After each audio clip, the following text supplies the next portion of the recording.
Putri Delina anak Sule kini main film horor, sempat sembunyikan informasi dari keluarga. Lama tak disorot, Putri Delina anak Sule ternyata mantap terjun ke dunia layar lebar.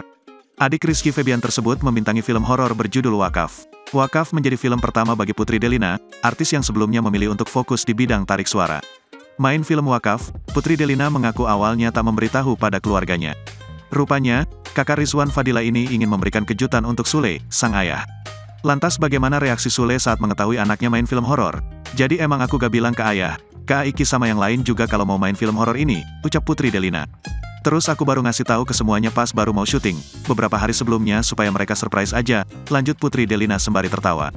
Putri juga menjelaskan seperti apa respon keluarganya ketika ia memutuskan untuk menjajal dunia akting lewat sebuah film horor. Wah, mereka responnya tuh langsung, nanti kakak bakalan capek loh, bakalan serem gak tuh, gitu-gitu deh, terang Putri Delina. Termasuk dari Sule, Putri Delina mengatakan ada beberapa nasihat yang diberikan ketika dirinya memutuskan untuk merambah dunia akting.